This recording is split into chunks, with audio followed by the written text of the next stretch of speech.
Bonjour tout le monde, mon nom est Anomer Abdelila, je suis modérateur pour la première partie. Bienvenue au colloque international sur le vivre ensemble, la place de la religion dans la cité.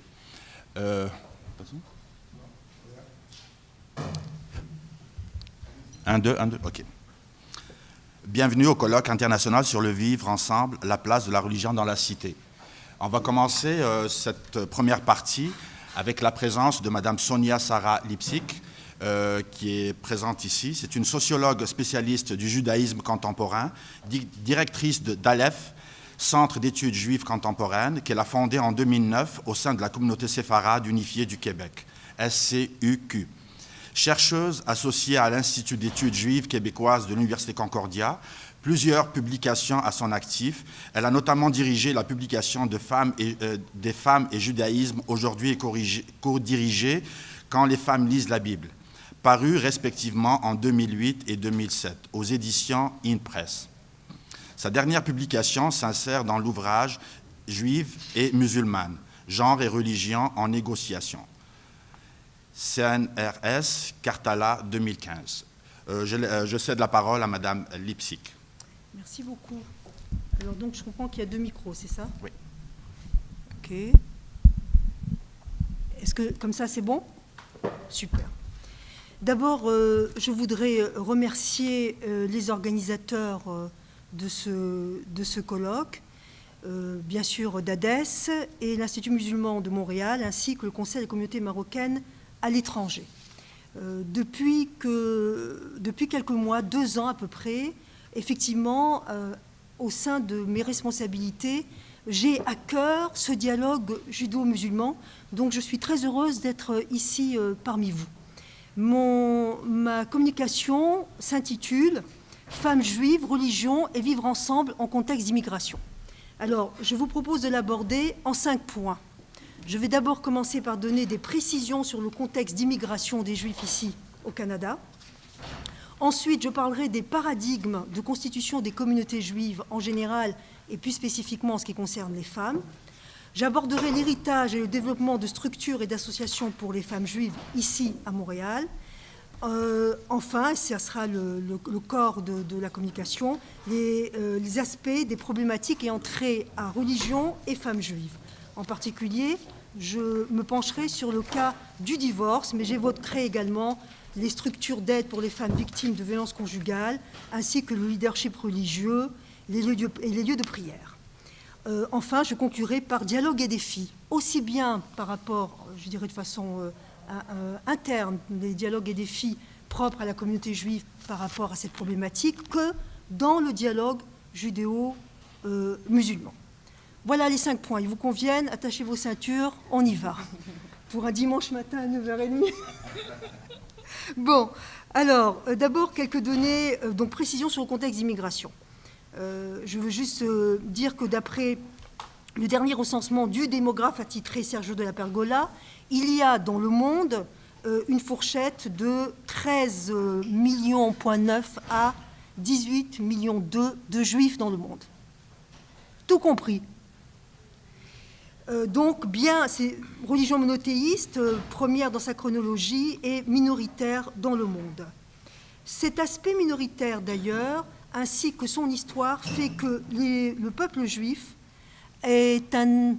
fréquente l'immigration depuis maintenant déjà plus de 2000 ans, ce qui lui donne une conscience d'être minoritaire dans un pays et la préoccupation de garder ses traditions en compatibilité avec les pays dans lesquels il se trouve. Petite anecdote qui me revient à l'esprit au moment même où je vous parle. Lorsque j'ai étudié à Jérusalem auprès d'un grand maître qui s'appelait le rabbin Léon Ashkenazi, qui était de tradition kabbaliste et qui venait d'Algérie, eh bien, nous avions reçu, j'étais sa secrétaire personnelle, nous avions reçu une délégation du Dalai Lama. Pourquoi? Parce que le Dalai Lama s'interroger sur comment vivre en exil, en immigration, garder ses traditions et en même temps vivre dans les pays d'accueil. Vous remarquerez que j'employais à la fois le terme d'immigration et d'exil. Pourquoi? Parce que dans le paradigme juif, il y a effectivement, on prend acte de migration. Elles ont commencé, je l'ai dit, il y a 2000 ans, que ce soit au pourtour des Méditerranées pour les séfarades, ou en Europe pour les Ashkénazes, les deux grandes tendances ethniques, on va dire, de gère géographique du peuple juif. Mais dans le paradigme du peuple juif, il y a également cette conscience d'être là de façon provisoire. Je ne le commente pas, je demande simplement à ce que ce soit présent à l'esprit. Ce que je pourrais dire, c'est qu'ici, au Canada, les Juifs représentent la 4e communauté juive au monde. Les deux premières étant Israël et les États-Unis, qui regroupent à peu près 82% des Juifs dans le monde. Vient ensuite la France, environ 500 000, le Canada avec 375 000, et suivent les communautés du Royaume-Uni, Russie, Argentine, Allemagne, Australie, Brésil. Donc vous voyez que le Canada représente la 4e communauté juive dans le monde. Ici, à Montréal, il y a, selon la dernière enquête qui a été faite par le démographe de la Fédération juive, il y a à peu près 90 780 membres à Montréal. Le quart, ce sont les juifs séfarades, et le reste, ce sont les juifs ashkénazes. Alors, il y a un paradoxe dans le titre qui m'a été proposé, que j'ai bien sûr accepté, c'est « Femmes juives, religion et vivre ensemble en contexte d'immigration ». En fait, ce qu'il faut savoir, c'est que les Juifs sont présents au Canada depuis 2 siècles et demi. Donc, de quelle immigration parle-t-on? On va parler d'une immigration sous forme de poupée russe. L'immigration ashkénaze date de 2 siècles et demi. Les Juifs sont venus à partir de 1763, donc au moment de la conquête anglaise, ils sont venus avec les Anglais. Je rappelle qu'il y avait une communauté juive en Angleterre qui, curieusement, était à cette époque majoritairement séfarade, alors que l'Angleterre se situe en Europe, qu'on aurait pu croire ashkénaze. Il me plaît quand même de citer la figure d'Esther Brando, parce que le premier juif dans cette belle province et dans la Nouvelle-France, c'était une juive, c'était Esther Brando. Elle est arrivée en 1738. Pourquoi n'y avait-il pas de juifs, comme pas de protestants, dans la Nouvelle-France? Tout simplement parce que 2 édits, à la fois de Richelieu et confirmés par la suite, interdisaient à tout non-catholique d'être présent ici. Donc, Esther Brando arrive en 1738, elle est travestie en homme, elle se fait passer pour une chrétienne, et puis le subterfuge est découvert, elle refuse la conversion au christianisme, et elle est renvoyée finalement aux frais du roi, quand même, en France. La venue des Juifs, au début séfarades, mais très vite ashkénazes, se fait dans la sphère anglophone. Ils viennent de Grande-Bretagne, d'Antilles ou même d'Amérique du Nord.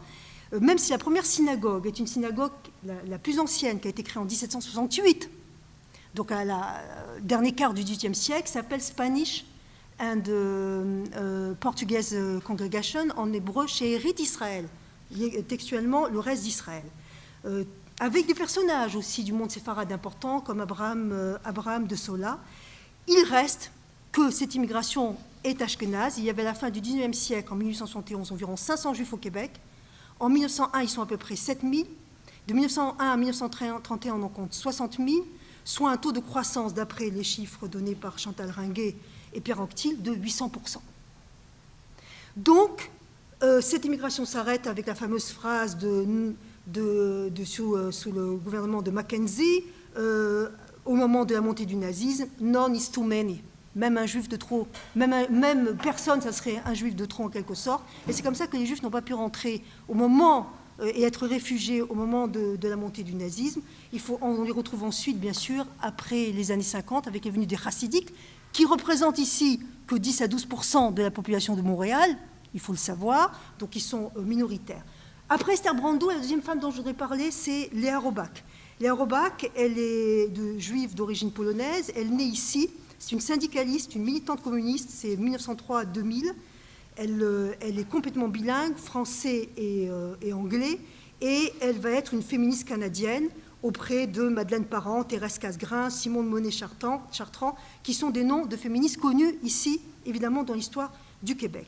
Pourquoi est-ce que la communauté juive est principalement anglophone? Pas seulement parce qu'elle est venue avec les Anglais, mais parce qu'une loi, la loi de 1903, interdisait aux Juifs l'accès aux écoles francophones, donc catholiques. Et c'est comme ça qu'il y a eu un premier rendez-vous manqué entre finalement cette communauté et le monde québécois, pour employer l'expression de Pierre Anctil. Il a fallu donc attendre la venue des Juifs séfarades, en majorité du Maroc, francophones, donc au cours des années 50, pour qu'une communauté juive de langue maternelle française, mais pas seulement, aussi arabe, espagnol, s'inscrivent ici au Québec.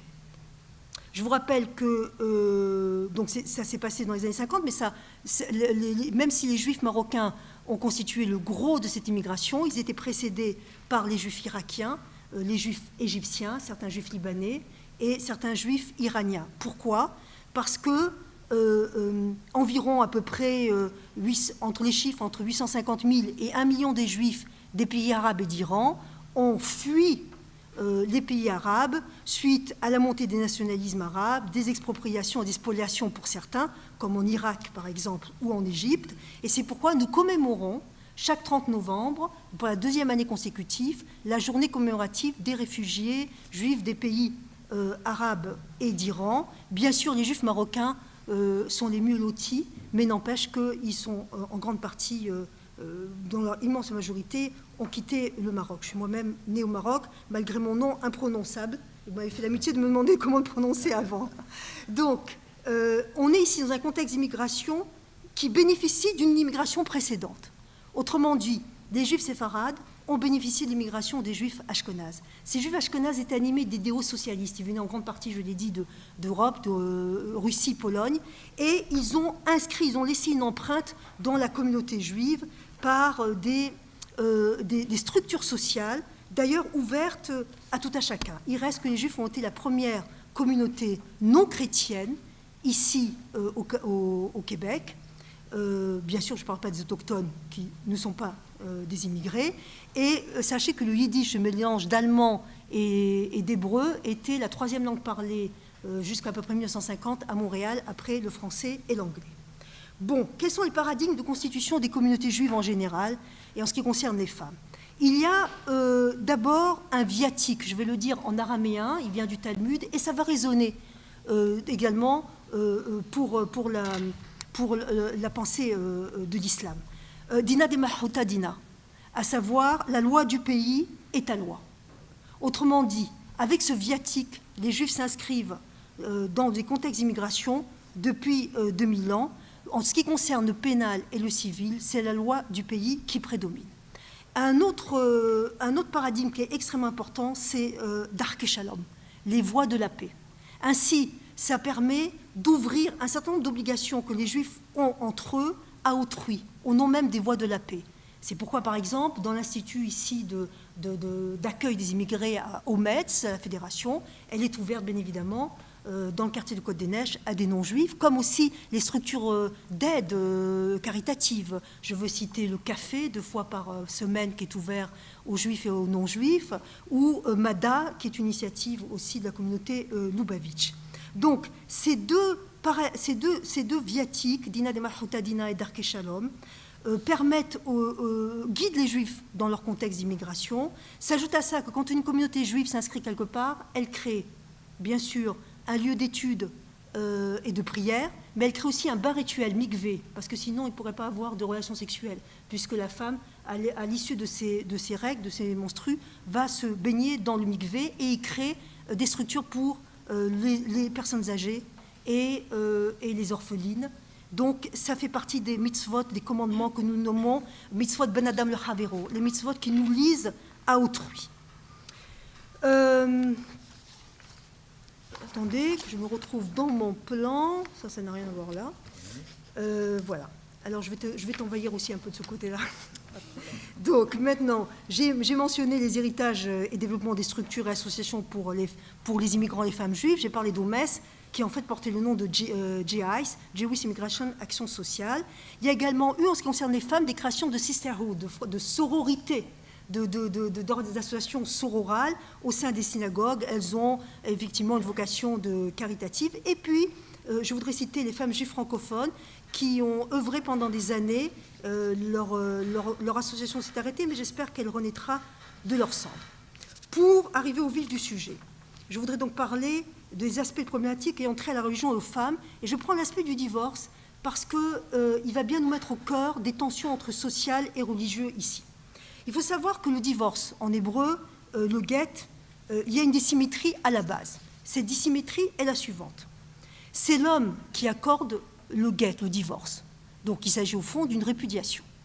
Mais comme tout verset de la Torah s'interprète, et j'attends avec impatience le dialogue avec, avec mes confrères au niveau de l'herméneutique en islam, parce que j'ai beaucoup de questions à leur poser. L'islam est une grande civilisation, une grande religion, et ça me fait mal de voir qu'elle est réduite à certaines de ces dérives, et j'ai à cœur d'avoir un dialogue, en particulier sur toutes les questions théologiques, et c'est ce que j'essaye de faire effectivement à Aleph. Donc, le Talmud, on va dire 3e siècle, entre le 2e et 5e siècle de notre ère, amende en quelque sorte ce verset en disant que la femme aussi a le droit de demander à être répudiée. C'est pas donc l'acte reste toujours unilatéral, c'est l'homme qui accorde le guet.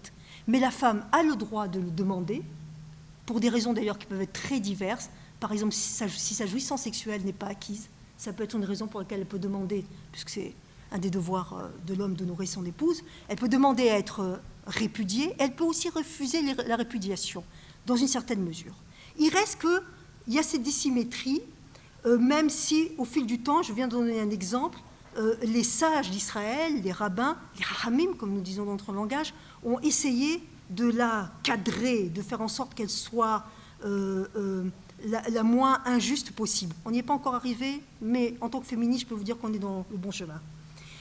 Pendant le temps où une femme a demandé, par exemple, à être répudiée, à recevoir son guet, et ne le reçoit pas, elle est considérée toujours comme étant une femme mariée. C'est-à-dire que si elle a une relation sexuelle avec un autre homme, elle est en situation d'infidélité, et si un enfant naît de cette relation d'infidèle, il a le statut du mamzer, c'est-à-dire un statut d'enfant illégitime, ce qui est assez compliqué pour lui, en particulier l'interdiction de se marier avec d'autres juifs. Alors là aussi, les rabbins se voilent les yeux, essayent de ne pas voir qui est mamzer, mais la situation, elle est là.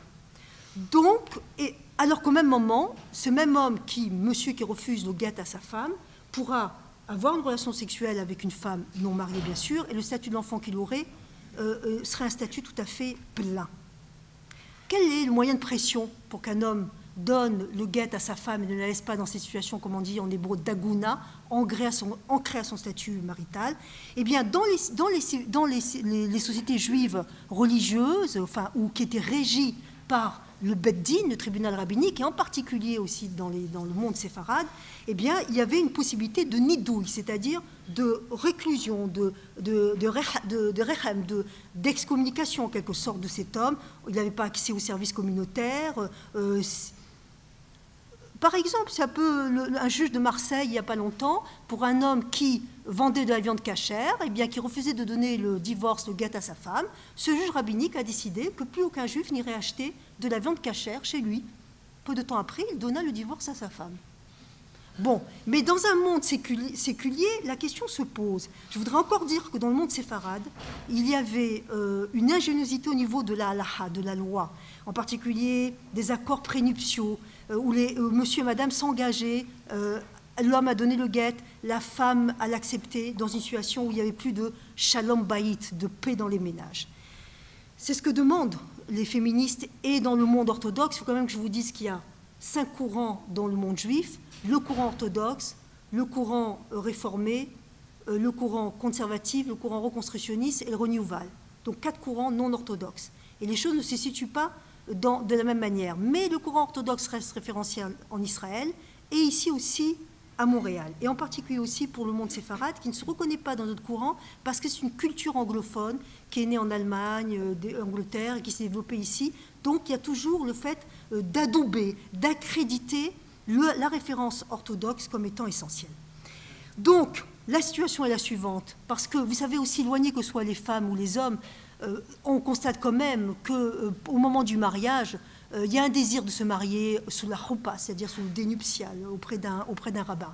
Bien sûr, si monsieur et madame divorcent civilement, ils se divorcent civilement. Mais s'ils veulent se remarier après religieusement, si le guet n'est pas donné, il y a un problème. Il y a impossibilité de se remarier. Donc, ça pose la question suivante. Comment, dans un contexte séculier, des hommes, et surtout des femmes, puisque la majorité des cas sont des hommes qui refusent de donner le guet, peuvent vivre leur judaïsme et vivre dans un espace et un pays séculier. D'autant plus que les rabbins, impuissants à trouver une solution qui existerait, je reviendrai sur ça s'il y a des questions, eux-mêmes sont les premiers à se réfugier du côté de la loi laïque. Qu'est-ce qu'elle dit, cette loi? Et c'est là le vif de notre sujet. Grâce à, en particulier, une féministe orthodoxe moderne qui vit ici à Montréal, qui s'appelle Norma Joseph, il y a quand même eu un consensus au niveau des rabbins, de la communauté juive, laïque, religieux. Dans les années 80, ils ont interpellé le ministère de la Justice pour dire que cette situation des femmes qui attendaient leur divorce religieux ne pouvait plus perdurer. Et suite à une enquête, il y a eu une proposition de Norma Joseph, c'est la clause Norma Joseph qui a été intégrée, c'est l'article, je cite ici l'article 21.1 de la loi sur le divorce en 1990, afin que le divorce religieux ne soit pas utilisé comme instrument de chantage par les époux. Parce que ce qui se passe, c'est qu'après le divorce civil, quand madame voulait se tourner pour avoir le divorce religieux, l'homme lui disait très bien, la maison, la voiture, la garde des enfants, c'est-à-dire qu'il récupérait tout ce qui avait été tranché en civil, parce que vous l'avez compris que ce n'est pas le tribunal rabbinique qui donne le guet, c'est l'homme qui donne le guet devant un tribunal rabbinique. Donc, cet article spécifie que le guet ne peut pas être utilisé comme instrument de chantage par les époux. Mieux que ça, il introduit une clause qui permet, au moment du divorce civil, que monsieur et madame s'engagent, le premier à donner le guet, la seconde à le recevoir, avant que toute autre doléance soit entendue. Oui, alors j'ai 2 minutes, je vais donc conclure en 3 minutes, mais je vais tenir, ne t'inquiète pas. Donc, cette clause permet ainsi à des femmes de pouvoir introduire au cours du divorce civil le besoin de la nécessité de cet engagement. Alors, il y a eu le fameux cas, Berkovitch, je ne sais plus comment s'appelle le nom, où là, oui, Markovitch-Brucker, où Anne-France Goldwater, qui défendait M. Markovitch, disait que les tribunaux ne devaient pas devenir les arbitres de la religion, alors que l'avocat de la femme disait que la question en litige, c'est simplement si on peut convertir une obligation morale ou religieuse en obligation civile. Et il y a eu 3 jugements, et finalement la Cour suprême est allée dans ce sens-là. Le fait qu'un litige comporte un aspect religieux ne le rend pas nécessairement non justiciable. Et c'est ça qu'il faut entendre. C'est une clause qui porte c'est-à-dire que sinon il y a préjudice. Et donc c'est maintenant inscrit. La question ne serait pas les tribunaux peuvent-ils forcer le respect d'une obligation religieuse, mais forcer le respect d'une clause consentie dans le cadre d'un divorce civil, y compris lorsqu'il s'agit d'un point religieux. Et voilà, je conclurai sur ce point. Quant aux défis et challenges, eh bien oui, ils sont présents. Et ils sont présents dans notre dialogue interreligieux, dans notre inscription, dans le désir de garder nos traditions et dans cette inscription d'un espace séculier. Je veux juste dire qu'à partir de la semaine prochaine, ce colloque se termine. Nous le poursuivrons au travers de Aleph et du Festival Séfarade. Je vous invite donc à aller sur festivalséfarade.ca. Vous trouverez l'ensemble des événements que j'ai conçus au nom d'Aleph pour ce dialogue interreligieux, en particulier le dimanche 6 décembre, place et statut des femmes dans les traditions juives, chrétiennes et musulmanes au Québec. Ah voilà, j'ai terminé. Merci.